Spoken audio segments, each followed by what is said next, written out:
Hello, it is that time a month again, the 5th. So it is time for 5 projects under $5. This time we are doing Christmas gift, last minute Christmas gifts. I unfortunately only have 3 today because I have been having some technical difficulties, but I am doing Vlogmas. I'm calling it a crafter's Vlogmas, although I haven't done a whole lot of crafting yet. But you will be able to see some other gift ideas and different Christmassy type projects as I go through Vlogmas. So if you want to follow me on that, you'll see some other ideas. So let's go ahead and get into the video. So my first gift idea is syrup. Specifically, I'm making strawberry syrup because we do use a lot of that in my house. My son loves strawberry milk. I started making the strawberry syrup instead of buying it because I really didn't want him drinking the red dye and the excessive amount of sugar. I've been kind of backing off of that a little bit. But you could do it with whatever type of fruit that you wanted. I got the bottles from Amazon. I will link that down below, although they're going to be a little more expensive than what I paid because I got like a sale price. So you might want to keep looking, but Dollar Tree does have them. They're taller and thinner than the ones I have. They look less like beer bottles than what I have, and they are only $1.25. So that is always an inexpensive option. All right, so this one's a great one for someone that likes strawberry milk or peach tea or raspberry lemonade.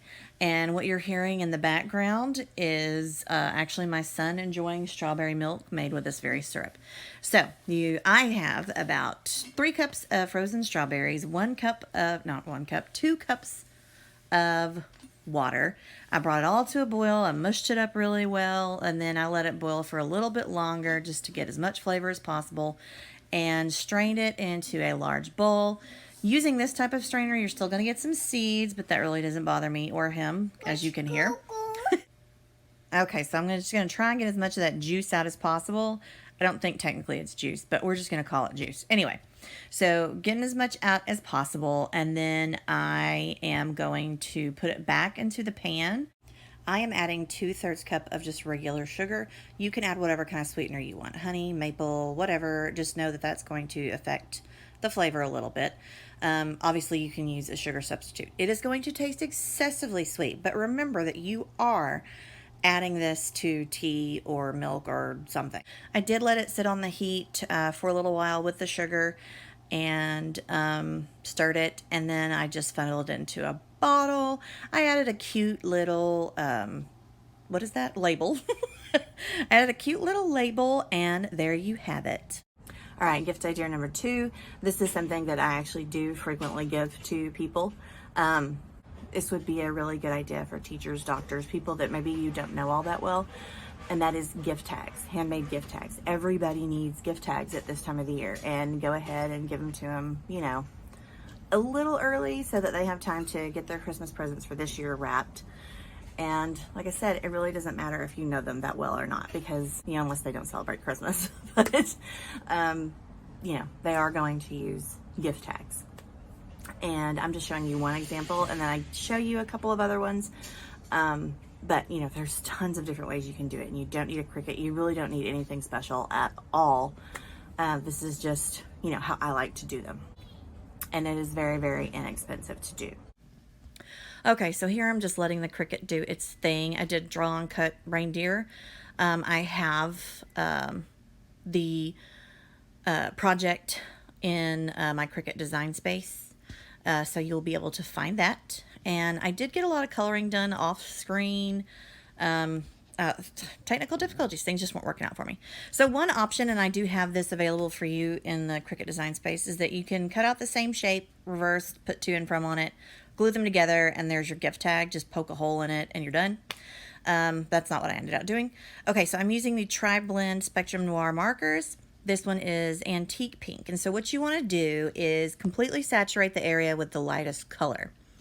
Now, typically people do then go the medium and then the darker with the shading. I just immediately go to the darkest and then add the medium. It's just quicker that way. It probably doesn't look as good, but it's okay. And you want to work in small-ish sections too, because since you want a good blend, It's best if your marker is still, I guess, a little bit wet. So after you saturate it with the lightest in a couple of small areas, then you want to go on and do your dark and then your medium, and then you go back over it with the light. So I used, I think that was muted brown on all of those areas that you see there. I only did the lightest on little spots on his back. Then I went through with the darkest after it had dried a bit and added dots in some areas just to give it some texture. The antlers, I used a brown gray. I used the darkest shade. No, I didn't. I used the medium shade to just kind of draw some lines. Then I went in with my muted brown and colored that in.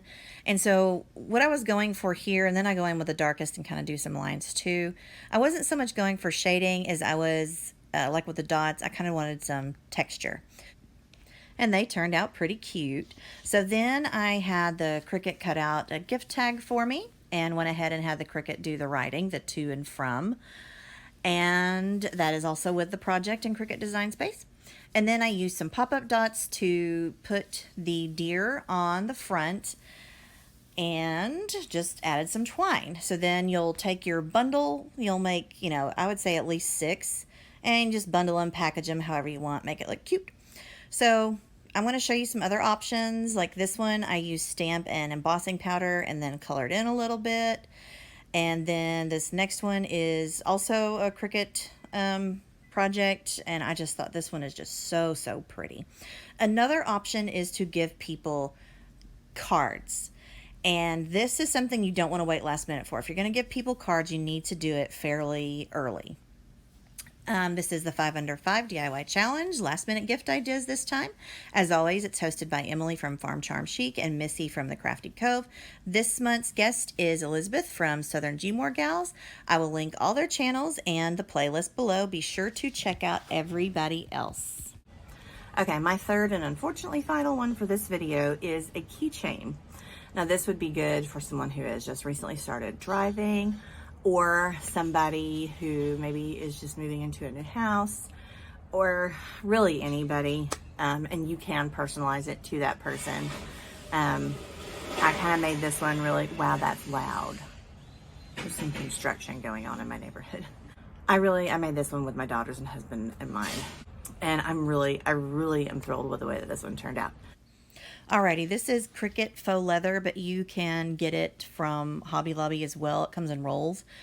And I used the fabric mat and the faux leather, paper thin faux leather setting. I did do more instead of default for the pressure. And then I cut out my gold iron on as instructed. The hardest part of this whole project was getting that part to line up with the leather part. I used the the Easy Press Mini, and struggled to line it up. One of them I didn't do so well. And you just do 30 seconds, pretty firm pressure. And I went ahead and ironed a little bit on the back side as well. It doesn't say to, but just for good measure. And it turned out really well. So then after I got both sides done, I glued them together with super glue. Now I did one side, kind of like one half of it, and let that dry a little bit, and then do the other half. I don't know that was really necessary to do it that way, but I had some technical difficulties, so didn't get all of that on camera. But if you're wondering about the Vault 107, that is because my husband and children love Fallout. All right, so there it is finished. There's a few different options for making it a keychain. I'm not really sure where I got that, but I think you can get them at Hobby Lobby. And then also they're like, you can just get little jump rings and add a couple of those, as I show here on this Pivo keychain I had made. Pivo, if you know, you know. If you know what it is, comment down below. All right, well, that is it for this video. I'm sorry that I don't have a fourth and a fifth project to show you. But like I said, if you want to go ahead and follow me and follow Vlogmas, then you will see plenty of other ideas. If you liked what you saw in this video, if you got some inspiration, then go ahead and give this video a like, a thumbs up. Well, that's the same thing. That was stupid of me. Anyway, leave comments, questions, whatever, suggestions, anything. and send it to anyone that you think might need some last minute Christmas ideas and like to do things themselves. And be sure and follow me. And like I said, go ahead and follow along with Vlogmas. All right, thank you for being here, and I hope to see you next time.